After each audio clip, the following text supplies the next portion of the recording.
اعوذ باللہ من الشیطان الرجیم، بسم اللہ الرحمن الرحیم، الحمدللہ رب العالمین والصلاة والسلام علی سید المرسلین وخاتم النبیین، اما بعد۔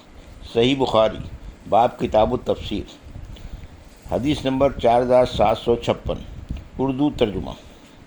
اللہ تعالیٰ کا ارشاد، اور اللہ تعالیٰ تم سے صاف صاف احکام بیان کرتا ہے، اور اللہ بڑے علم والا، بڑا حکمت والا ہے۔ مجھ سے محمد بن بشار نے بیان کیا، کہا ہم سے ابن ابی عدی نے بیان کیا، کہا کہ ہم کو شعبہ نے خبر دی، انہیں اعمش نے، انہیں ابو زحا نے، اور ان سے مسروق نے بیان کیا کہ حضرت حسان بن ثابت رضی اللہ عنہ حضرت عائشہ رضی اللہ عنہا کے پاس آئے اور یہ شعر پڑھا: عفیفہ اور بڑی عقل مند ہیں، ان کے متعلق کسی کو شبہ بھی نہیں گزر سکتا۔ آپ غافل اور پاک دامن عورتوں کا گوشت کھانے سے کامل پرہیز کرتی ہیں۔ اس پر حضرت عائشہ رضی اللہ عنہا نے فرمایا: لیکن اے حسان، تو ایسا نہیں ہے۔ بعد میں نے عرض کیا: آپ ایسے شخص کو اپنے پاس آنے دیتی ہیں؟ اللہ تعالیٰ تو یہ آیت بھی نازل کر چکا ہے کہ اور جس نے ان میں سے سب سے بڑا حصہ لیا۔ حضرت عائشہ رضی اللہ عنہا نے کہا کہ نابینا ہو جانے سے بڑھ کر اور کیا عذاب ہوگا؟ پھر انہوں نے کہا کہ حسان رضی اللہ عنہ رسول اللہ صلی اللہ علیہ وسلم کی طرف سے کفار کی ہجو کا جواب دیا کرتے تھے، کیا یہ شرف ان کے لیے کم ہے؟ حدیث نمبر 4757، اردو ترجمہ۔ اللہ تعالیٰ کا ارشاد، یقیناً جو لوگ چاہتے ہیں کہ مومن کے درمیان بے حیائی کا چرچا رہے، ان کے لیے دنیا میں بھی اور آخرت میں بھی دردناک سزا ہے۔ اللہ علم رکھتا ہے اور تم علم نہیں رکھتے، اور اگر اللہ کا فضل نہ ہوتا اور یہ بات نہ ہوتی کہ اللہ بڑا شفیق، بڑا رحیم ہے، تو تم بھی نہ بچتے۔ تشیع بمانی تظہر کے تظہر ہے، یعنی ظاہر ہو۔ اللہ تعالیٰ کا ارشاد، اور جو لوگ تم میں بزرگی والے اور فراغ دست ہیں، وہ قرابت والوں کو اور مسکینوں کو اور اللہ کے راستے میں ہجرت کرنے والوں کو امداد دینے سے قسم نہ کھا بیٹھیں، بلکہ ان کو چاہیے کہ وہ ان کی لرزشیں معاف کرتے رہیں اور درگزر کرتے رہیں۔ کیا تم یہ نہیں چاہتے کہ اللہ تمہارے قصور معاف کرتا رہے؟ بے شک اللہ بڑا مغفرت کرنے والا، بڑا ہی رحمت والا ہے۔ اور ابو اسامہ حماد بن اسامہ نے ہشام بن عروہ سے بیان کیا کہ انہوں نے کہا کہ مجھے میرے والد عروہ بن زبیر نے خبر دی، اور ان سے عائشہ رضی اللہ عنہا نے بیان کیا کہ جب میرے متعلق ایسی باتیں کہی گئیں جن کا مجھے گمان بھی نہیں تھا، تو رسول اللہ صلی اللہ علیہ وسلم میرے معاملے میں لوگوں کو خطبہ دینے کے لیے کھڑے ہوئے۔ آپ نے شہادت کے بعد اللہ کی حمد و ثنا اس کی شان کے مطابق بیان کی، پھر فرمایا: اما بعد، تم لوگ مجھے ایسے لوگوں کے بارے میں مشورہ دو جنہوں نے میری بیوی کو بدنام کیا ہے، اور اللہ کی قسم میں نے اپنی بیوی میں کوئی برائی نہیں دیکھی، اور تہمت بھی ایسے شخص صفوان بن معطل کے ساتھ لگائی ہے کہ اللہ کی قسم ان میں بھی میں نے کبھی کوئی برائی نہیں دیکھی۔ وہ میرے گھر میں جب بھی داخل ہوا تو میری موجودگی ہی میں داخل ہوا، اور اگر میں کبھی سفر کی وجہ سے مدینے نہیں ہوتا تو وہ بھی نہیں ہوتا، اور وہ میرے ساتھ ہی رہتے ہیں۔ اس کے بعد سعد بن معاذ رضی اللہ عنہ کھڑے ہوئے اور عرض کیا: یا رسول اللہ، ہمیں حکم فرمائیے کہ ہم ایسے مردود لوگوں کی گردنیں اڑا دیں۔ اس کے بعد قبیلہ خزرج کے ایک صاحب سعد بن عبادہ کھڑے ہوئے۔ حسان بن ثابت کی والدہ ان کی قبیلہ خزرج سے تھیں۔ انہوں نے کھڑے ہو کر کہا کہ تم جھوٹے ہو، اگر وہ لوگ تہمت لگانے والے قبیلہ اوس کے ہوتے تو تم کبھی انہیں قتل کرنا پسند نہ کرتے۔ نوبت یہاں تک پہنچی کہ مسجد ہی میں اوس اور خزرج کے قبائل میں باہم فساد کا خطرہ ہو گیا۔ اس فساد کی مجھ کو کچھ خبر نہ تھی۔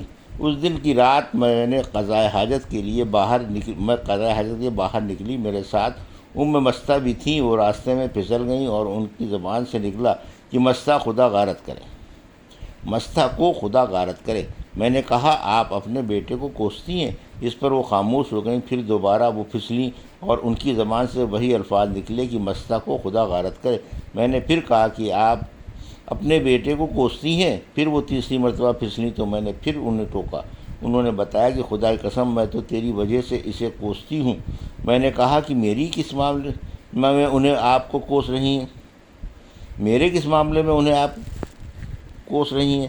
بیان کیا کہ آپ اب انہوں نے طوفان کا سارا قصہ بیان کیا۔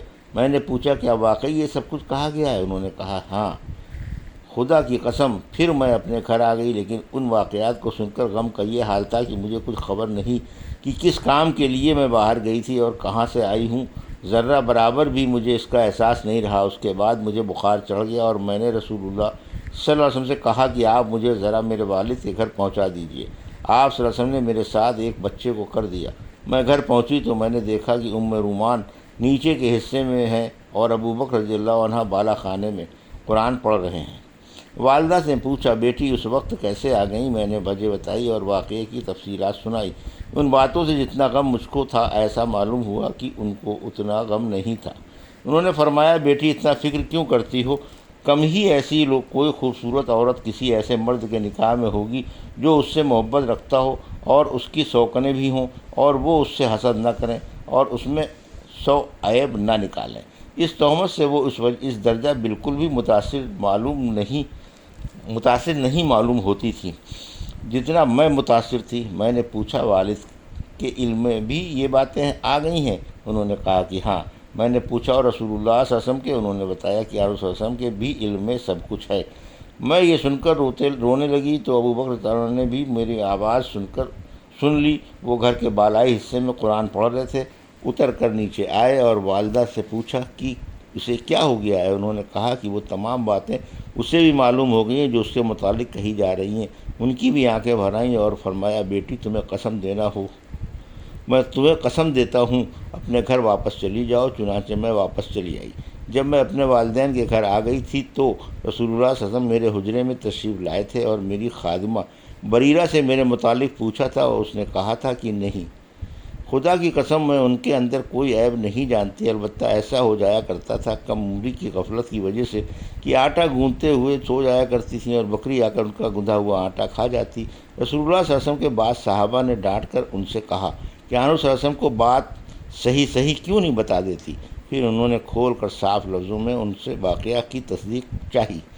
اس پر وہ بولیں کہ سبحان اللہ، میں تو عائشہ رضی اللہ عنہا کو اس طرح جانتی ہوں جس طرح سنار کھرے سونے کو جانتا ہے۔ اس تہمت کی خبر ان صاحب کو معلوم ہوئی جن کے ساتھ تہمت لگائی گئی تھی تو انہوں نے کہا کہ سبحان اللہ، اللہ کی قسم کی میں نے آج تک کسی غیر عورت کا کپڑا نہیں کھولا۔ عائشہ رضی اللہ عنہا نے کہا کہ پھر انہوں نے اللہ کے راستے میں شہادت پائی۔ بیان کیا کہ صبح کے وقت میرے والدین میرے پاس آ گئے اور میرے پاس ہی رہے۔ آخر عصر کی نماز سے فارغ ہو کر رسول اللہ صلی اللہ علیہ وسلم بھی تشریف لائے۔ میرے والدین مجھے دائیں اور بائیں طرف سے پکڑے ہوئے تھے۔ آپ صلی اللہ علیہ وسلم نے اللہ کی حمد و ثنا کی اور فرمایا، اما بعد، اے عائشہ، اگر تم نے واقعی کوئی برا کام کیا ہے اور اپنے اوپر ظلم کیا ہے تو پھر اللہ سے توبہ کرو، کیونکہ اللہ اپنے بندوں کی توبہ قبول کرتا ہے۔ عائشہ رضی اللہ عنہا نے بیان کیا کہ ایک انصاری خاتون بھی آ گئی تھیں اور دروازے پر بیٹھی ہوئی تھیں۔ میں نے عرض کی، آپ ان خاتون کا لحاظ نہیں فرماتے؟ کہیں یہ اپنی سمجھ کے مطابق کوئی الٹی سیدھی بات باہر کہہ دیں۔ پھر آپ صلی اللہ علیہ وسلم نے نصیحت فرمائی۔ اس کے بعد میں اپنے والد کی طرف متوجہ ہوئی اور ان سے عرض کیا کہ آپ ہی جواب دیجیے۔ انہوں نے بھی یہی کہا کہ میں کیا کہوں؟ جب کسی نے میری طرف سے کچھ نہیں کہا تو میں نے شہادت کے بعد اللہ کی شان کے مطابق اس کی حمد و ثنا کی اور کہا، اما بعد، اللہ کی قسم اگر میں آپ لوگوں سے یہ کہوں کہ میں نے اس طرح کی کوئی بات نہیں کی اور اللہ عز و جل گواہ ہے کہ میں اپنے اس دعوے میں سچی ہوں، تو آپ لوگوں کے خیال کو بدلنے میں میری یہ بات مجھے کوئی نفع نہیں پہنچائے گی، کیونکہ یہ بات آپ لوگوں کے دل میں رچ بس گئی ہے۔ اور اگر میں یہ کہہ دوں کہ میں نے واقعتاً یہ کام کیا ہے، حالانکہ اللہ خوب جانتا ہے کہ میں نے ایسا نہیں کیا ہے، تو آپ لوگ کہیں گے کہ اس نے تو جرم کا خود اقرار کر لیا ہے۔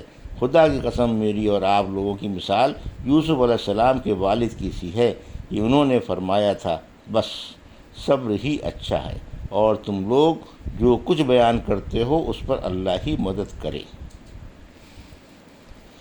میں نے ذہن پر بہت زور دیا کہ یعقوب علیہ السلام کا نام یاد آیا ہے، لیکن نہیں یاد آیا۔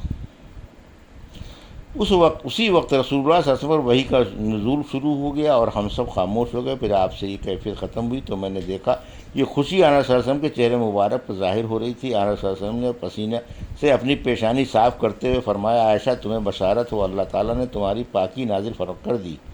بیان کیا کہ اس وقت مجھے بڑا غصہ آ رہا تھا۔ میرے والدین نے کہا، رسول اللہ صلی اللہ علیہ وسلم کے سامنے کھڑی ہو جاؤ۔ میں نے کہا کہ خدا کی قسم میں آنور صلی اللہ علیہ وسلم کے سامنے کھڑی نہیں ہوں گی۔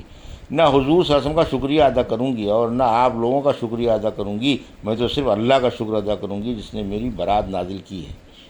آپ لوگوں نے تو یہ افواہ سنی اور اس کا انکار بھی نہ کر سکے، اس کے ختم کرنے کی بھی کوشش نہیں کی۔ عائشہ رضی اللہ عنہا فرماتی ہیں کہ زینب بنت جحش رضی اللہ عنہا کو اللہ تعالیٰ نے ان کی دینداری کی وجہ سے اس تہمت میں پڑنے سے بچا لیا۔ میری بابت انہوں نے خیر کے سوا اور کوئی بات نہیں کہی، البتہ ان کی بہن حمنہ ہلاک ہونے والوں میں کے ساتھ ہو گئی، ہلاک ہونے والوں کے ساتھ ہلاک ہوئیں۔ اس طوفان کو پھیلانے میں مستہ اور حسان اور منافق عبداللہ بن ابی نے حصہ لیا تھا۔ عبداللہ بن ابی منافق ہی تو کھود کر اس کو پوچھتا اور اس پر حاشیہ چڑھاتا، وہی اس طوفان کا بانی مبانی تھا۔ والذی تولی کبرہ سے وہ اور حمنہ مراد ہیں۔ عائشہ رضی اللہ عنہ نے بیان کیا کہ پھر ابو بکر رضی اللہ عنہ نے قسم کھائی کہ مستہ کو کوئی فائدہ آئندہ کبھی وہ نہیں پہنچائیں گے۔ اس پر اللہ تعالیٰ نے یہ آیت نازل کی، اور جو لوگ تم میں بزرگی والے اور فراغ دست ہیں ان سے مراد ابو بکر رضی اللہ عنہ ہیں، وہ قرابت والوں اور مسکینوں کو اس طرح مراد مستہ ہیں، اور مسکینوں کو اس سے مراد مستہ ہے، دینے سے قسم نہ کھا بیٹھیں۔ اللہ تعالیٰ کے ارشاد، کیا تم یہ نہیں چاہتے کہ اللہ تمہارے قصور معاف کرتا رہے؟ بے شک اللہ بڑی مغفرت کرنے والا، بڑا ہی مہربان ہے۔ تک چنانچہ ابو بکر رضی اللہ عنہ نے کہا کہ ہاں، خدا کی قسم اے ہمارے رب، ہم تو اسی کے خواہش مند ہیں کہ تو ہماری مغفرت فرما۔ پھر وہ پہلے کی طرح مستہ کو جو دیا کرتے تھے وہ جاری کر دیا۔ یہ تھی صحیح بخاری باب کتاب التفسیر کی حدیث نمبر 4756 سے 4757 کا اردو ترجمہ جو ابھی آپ نے سماعت فرمایا۔ اللہ سے دعا ہے کہ اللہ میری حدیث کی صحیح سمجھ عطا فرما اور اس پر عمل کرنے کی توفیق عطا فرما، آمین یا رب العالمین۔